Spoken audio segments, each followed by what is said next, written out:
Assalamu alaikum. Imaginez une nuit si silencieuse que même votre propre souffle vous semble lourd. Les étoiles brillent au-dessus de vos yeux, mais une force invisible pèse sur le monde entier. Depuis des siècles, les prophètes ont averti l'humanité d'un temps où les illusions domineraient la vérité, où les puissants joueraient à se prendre pour des dieux, et où les sociétés secrètes manipuleraient chaque guerre, chaque économie, chaque esprit. Certains pensaient que ce n'était qu'une légende, une peur inventée pour effrayer les simples d'esprit. Mais aujourd'hui, ce temps est peut-être déjà arrivé, et beaucoup d'entre nous n'osent pas regarder la réalité en face. Les Illuminati, l'Antéchrist, le Dajjal et les forces obscures façonnent notre réalité d'une manière que peu osent imaginer. Ces noms sont souvent utilisés dans les films ou les théories du complot, mais derrière les récits populaires se cache une part de vérité qui fait frissonner. Les pyramides mystérieuses, les symboles gravés dans la pierre, l'œil qui voit tout, les rituels secrets au cœur des grandes puissances. Tout cela ne vient pas de nulle part. Derrière ces signes se cache une préparation pour le plus grand affrontement de l'histoire humaine, une bataille invisible que nous sentons mais que nous ne voyons pas. Regardez autour de vous. L'intelligence artificielle avance à une vitesse effrayante, promettant de remplacer l'homme dans ses propres fonctions. Les milliardaires cherchent à défier la mort, à télécharger leur conscience dans des machines, croyant pouvoir devenir immortels. Des guerres éclatent dans des régions stratégiques, comme si chaque conflit faisait partie d'un puzzle beaucoup plus grand.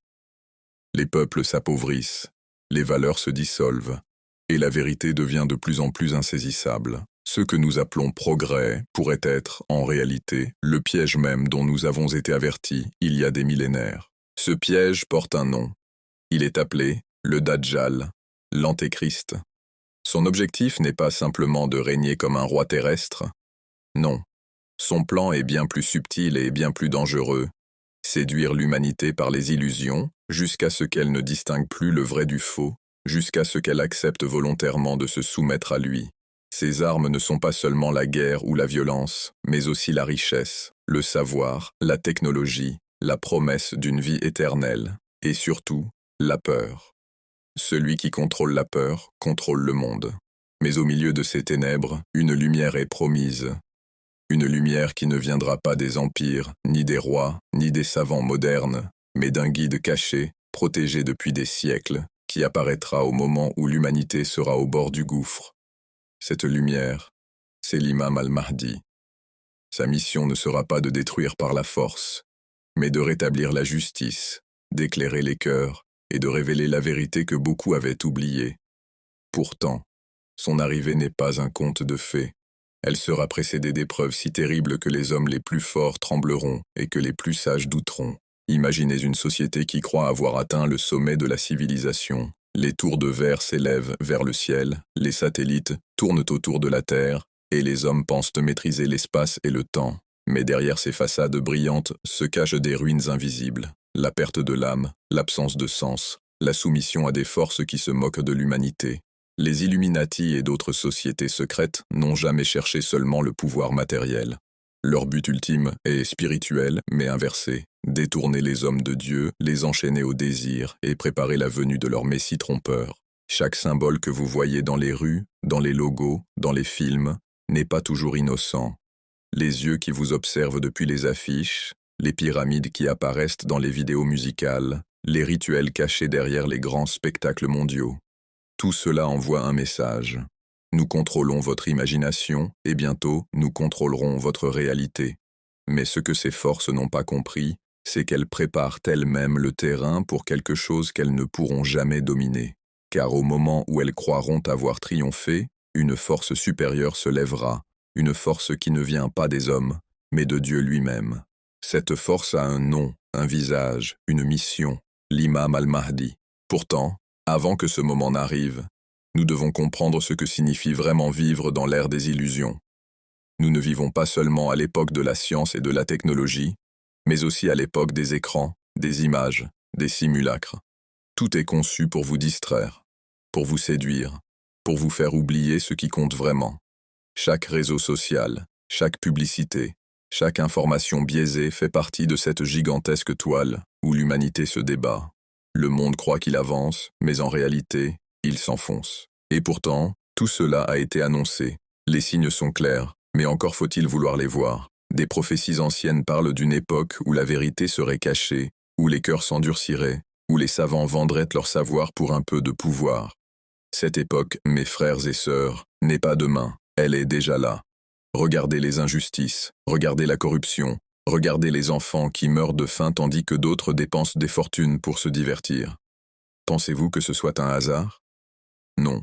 C'est la préparation du grand théâtre, celui où les forces obscures veulent jouer leur pièce finale. Mais souvenez-vous de ceci. Même dans les nuits les plus sombres, une étoile brille toujours. Et cette étoile, c'est l'espoir que l'imam al-Mahdi viendra, que la lumière triomphera des ténèbres et que les hommes qui croient encore à la justice seront enfin entendus. Ce n'est pas une histoire inventée pour calmer les craintes. C'est une promesse divine, gravée dans les textes sacrés, transmise de génération en génération. Alors posez-vous cette question, et si les signes de son arrivée étaient déjà là, juste devant nos yeux, et si chaque crise, chaque guerre, chaque avancée technologique n'était pas un simple hasard, mais une étape dans ce plan caché? Peut-être que ce que nous croyons être la fin n'est en réalité que le commencement. Le commencement d'une bataille dont l'issue déterminera non seulement l'avenir de la Terre, mais le destin éternel de nos âmes.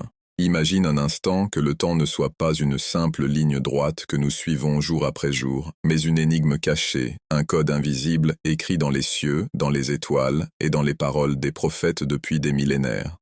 Et si les plus anciens livres sacrés, du Coran à la Bible, de la Torah jusqu'aux tablettes des civilisations perdues, avaient déjà laissé des indices, un calendrier secret qui annonce l'arrivée de l'imam al-Mahdi? Depuis toujours, l'humanité a eu peur de la fin du monde. Mais au fond de chaque cœur humain, une intuition persiste. Et si cette fin n'était pas une destruction totale, mais plutôt un basculement, une ouverture vers une nouvelle ère, guidée par une force envoyée par Dieu lui-même? Les prophéties l'annoncent avec des mots différents, mais le message reste le même. Un sauveur, un messie, un guide caché, qui surgira lorsque les ténèbres atteindront leur paroxysme. Dans le Coran, il est dit que l'heure viendra soudainement, sans avertissement apparent. Mais dans les traditions, dans les récits transmis par le prophète Muhammad, on retrouve des signes, des guerres sans fin, des richesses accaparées par quelques-uns, des injustices étouffant les plus pauvres, et une humanité épuisée par sa propre arrogance. Ces signes ne sont-ils pas déjà là, autour de nous? Dans la Bible, l'Apocalypse de Jean évoque un cavalier blanc qui apparaîtra pour mettre fin au chaos. Dans la Torah, certains écrits parlent d'un roi de justice qui ramènera la lumière de Dieu sur terre. Les noms changent, mais le mystère demeure. Est-ce une seule et même figure? Et si tous ces prophètes, dans des langues et des époques différentes, parlaient en réalité de la venue d'un seul homme? L'imam al-Mahdi, les civilisations anciennes, comme les Mayas et les Égyptiens, ont aussi gravé dans leurs pierres et leurs temples des cycles du temps. Les Mayas parlèrent de grands soleils, des ères successives qui se terminent toujours par une catastrophe et recommencent par une renaissance. Les Égyptiens, eux, reliaient les étoiles d'Orion et Sirius à la destinée humaine, croyant que le ciel dictait les événements terrestres. Et si toutes ces croyances n'étaient pas des superstitions, mais des fragments d'une vérité universelle, l'idée que l'histoire suit un plan divin, un plan écrit avant même notre naissance? Certains mystiques musulmans, notamment parmi les soufis, ont toujours enseigné que le temps n'est pas ce que nous croyons. Pour eux, le temps est un voile, une illusion. Allah est au-delà du temps, et ce que nous appelons hier et demain n'est en réalité qu'un instant unique devant lui. Alors, que signifie vraiment la fin des temps? Est-ce la fin du monde matériel, ou simplement la fin de notre illusion? Si le livre interdit du temps existe, il ne serait pas une simple chronique d'événements futurs. Ce serait un code, un miroir céleste où chaque étoile correspond à un moment, chaque cycle planétaire à une étape de l'histoire humaine. Certains astronomes médiévaux musulmans, comme Al-Biruni ou Al-Farghani, croyant que les étoiles n'étaient pas de simples lumières, mais des signes, des lettres d'un langage divin. Peut-être que le secret des prophéties est caché dans ce langage, un langage que seuls les élus peuvent déchiffrer. Imagine que chaque guerre, chaque chute d'empire, chaque découverte scientifique soit déjà prévue, déjà inscrite dans un calendrier cosmique que nous ne voyons pas. Les élites occultes, les sociétés secrètes, l'Illuminati peut-être, tentent depuis des siècles de décoder ce calendrier, car celui qui connaît la date exacte de la fin des temps détient le pouvoir ultime.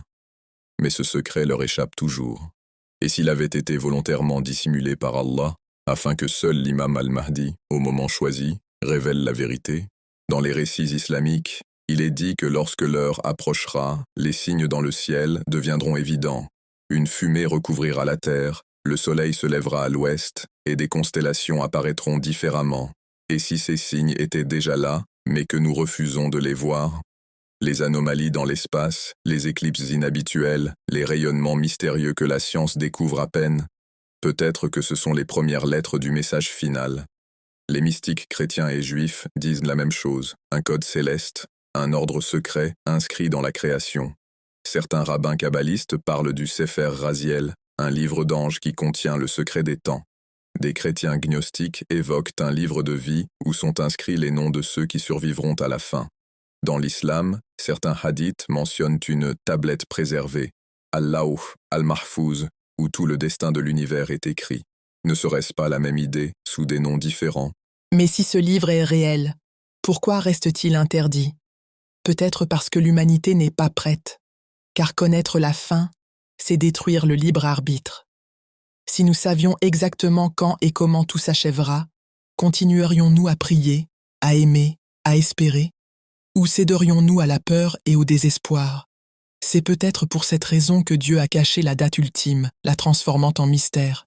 Et pourtant, des hommes n'ont jamais cessé de chercher. Des astronomes, des prophètes, des rois, des dictateurs. Tous voulaient arracher ce secret au ciel. Mais le message reste voilé.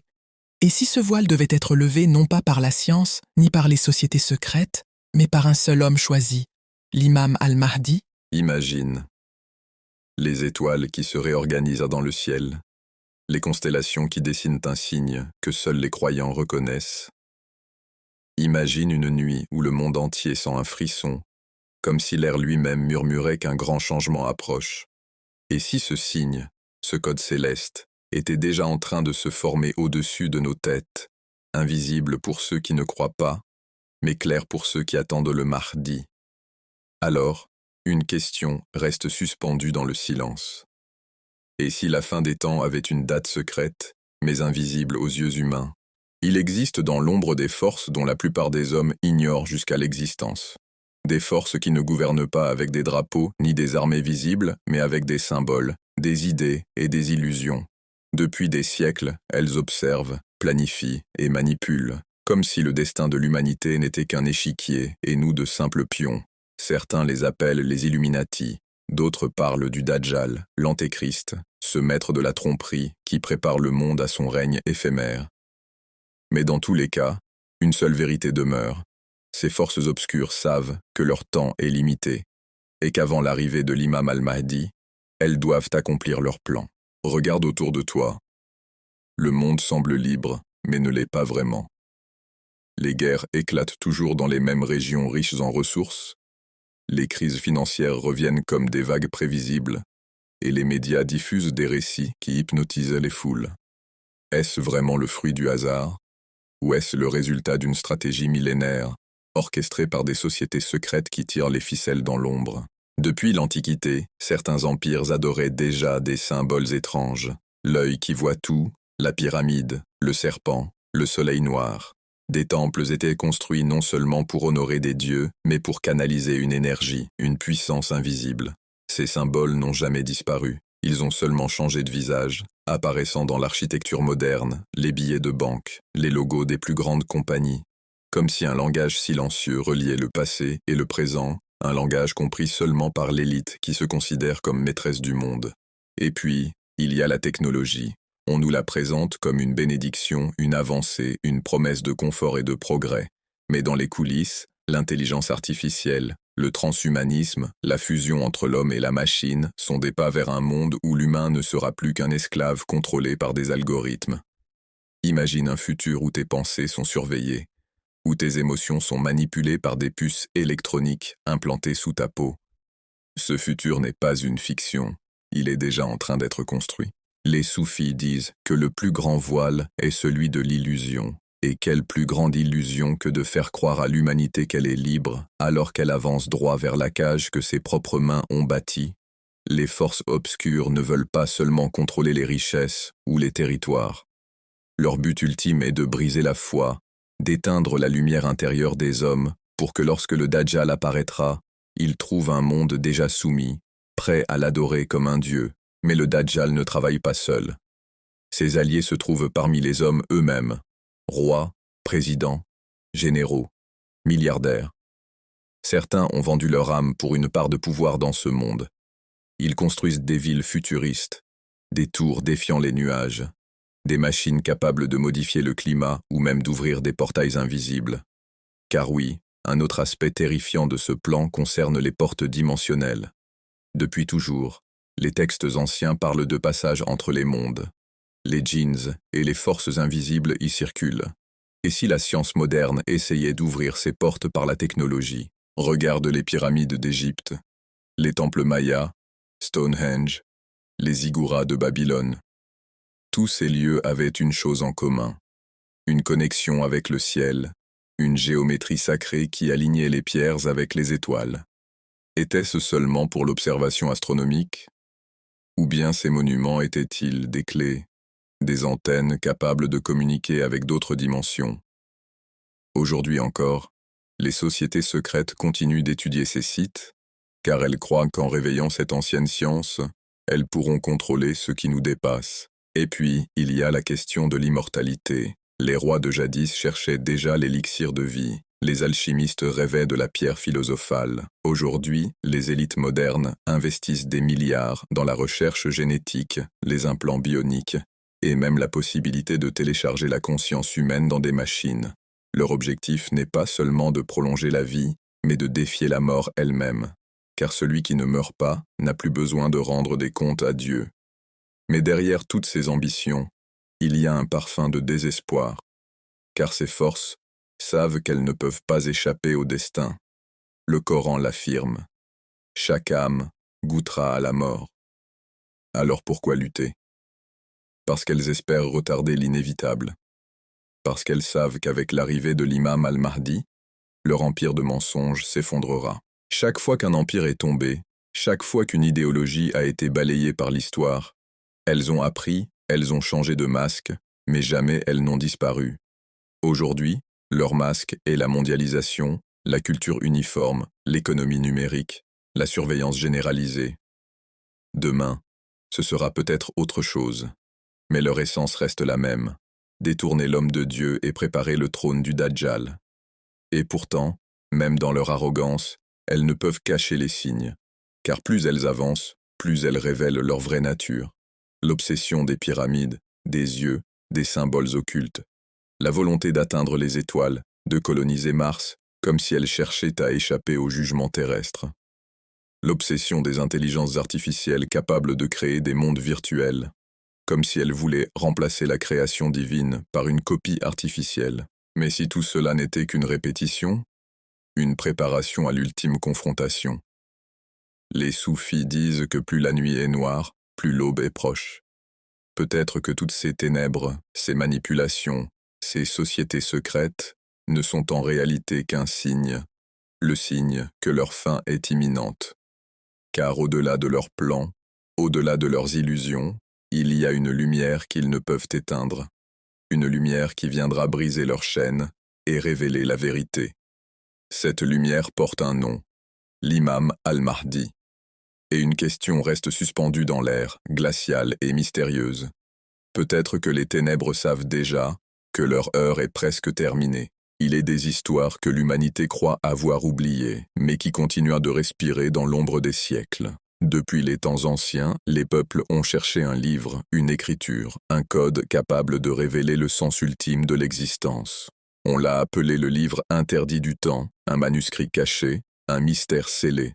Certains disent qu'il fut gravé dans la poussière des étoiles, d'autres qu'il sommeille au fond des temples effacés par les vents.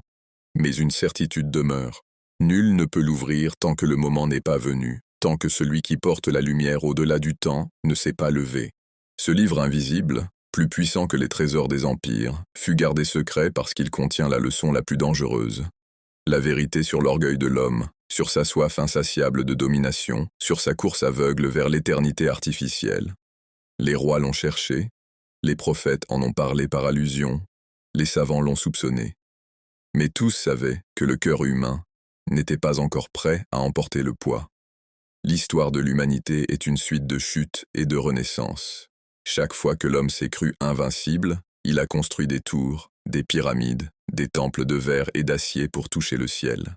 Mais chaque fois, ces symboles d'orgueil ont été brisés par le temps. Les civilisations se sont effacées, les bibliothèques brûlées, les royaumes effondrés. Pourtant, un fil invisible a toujours survécu, l'attente d'un guide, d'une lumière, d'un rédempteur qui révélerait enfin pourquoi l'histoire avance comme une horloge vers un instant précis. Certains ont cru que ce savoir pouvait être arraché de force. Ils ont fouillé les astres, codé les chiffres secrets, invoqué les esprits de l'ombre. Les élites, les sociétés occultes, les puissants de ce monde ont pensé qu'en maîtrisant le temps, ils deviendraient des dieux. Mais ce qu'ils n'ont pas compris, c'est que le livre interdit ne s'ouvre pas avec la clé de la science seule, ni par la ruse, ni par l'orgueil. Il s'ouvre seulement par la lumière. Et cette lumière porte un nom, Al-Mahdi. Car le Mahdi n'est pas seulement un homme attendu, il est une réponse. Une réponse au chaos, aux guerres, à l'illusion de la puissance humaine. Là où les ténèbres croient avoir gagné, il viendra comme un rappel que la vérité n'appartient pas aux tyrans, ni aux Illuminati, ni au Dajjal, mais à celui qui détient le temps. Son arrivée ne sera pas seulement un événement, mais une révélation. L'histoire entière n'était qu'un chemin vers cet instant. Imaginez ce moment. Les sociétés secrètes dressent leurs symboles, l'intelligence artificielle prend le contrôle, les hommes se croient maîtres de la vie et de la mort. Tout semble perdu. Les peuples sont épuisés, divisés, enchaînés par l'avidité des puissants. Et soudain, une voix se lève, claire comme l'aube après la nuit. Ce n'est pas la voix des rois ni celle des armées, mais la voix d'un homme guidé par Dieu, un homme qui ne cherche ni gloire, ni fortune, ni domination. Lui seul détient la clé du livre. Ce livre interdit, que les siècles ont gardé fermé, ne se déploiera pas comme des pages qu'on tourne, il se révélera comme un miroir où l'humanité verra son vrai visage. Les orgueilleux y verront leur perte, les humbles y verront la lumière. Ce n'est pas un texte à lire, mais une vérité à incarner. Et cette vérité ne pouvait se montrer qu'au moment où l'humanité, au bord de l'abîme, comprend qu'aucune technologie, aucune richesse, aucun empire ne peut sauver son âme. Les traditions racontent que le Mahdi viendra quand le monde sera rempli d'injustice. Et quelle est l'injustice la plus profonde, sinon celle de croire que l'homme peut se passer de son Créateur? Le livre interdit ne dévoile pas seulement des secrets, il rappelle une leçon que les civilisations ont toujours refusée. L'orgueil précède la chute, la soif de savoir sans sagesse conduit à la perdition, et les trésors cachés ne s'ouvrent qu'au cœur purifié. Alors, pourquoi ce livre reste-t-il interdit jusqu'à l'arrivée du Mahdi? Parce que chaque génération devait d'abord se confronter à ses propres illusions. Parce que si l'humanité l'avait lu trop tôt, elle aurait détruit le monde avec cette connaissance. Le temps lui-même a donc protégé ce secret, attendant que l'heure sonne, attendant que le porteur de lumière apparaisse. Et si cette heure approchait déjà? Si chaque crise, chaque guerre, chaque effondrement économique n'était pas un hasard, mais un écho qui rapproche l'humanité de son ultime confrontation, les forces obscures préparent leur dernier plan, croyant que leur règne sera éternel. Mais peut-être que dans le silence du temps, la lumière a déjà commencé à s'allumer. Un jour viendra où le livre interdit ne sera plus une légende. Mais alors, il ne sera pas ouvert dans une bibliothèque, ni retrouvé dans un coffre enfoui sous des ruines. Il apparaîtra dans le cœur des croyants, dans la conscience des peuples, dans la parole du Mahdi. Car le véritable secret n'était pas caché dans l'encre ni dans le papier, mais dans l'âme de l'humanité elle-même. Et ce moment marquera la fin de l'orgueil et le début de la vérité. Les puissants trembleront, les mensonges s'effondreront, et le monde saura enfin que l'histoire n'était qu'un voile, que le temps n'était qu'une illusion, et que la lumière avait toujours été là, attendant son heure. Alors, pose-toi cette question. Et si le véritable livre interdit du temps n'était pas fait d'encre et de papier, mais écrits dans le cœur de l'humanité, attendant l'imam al-Mahdi pour être lus,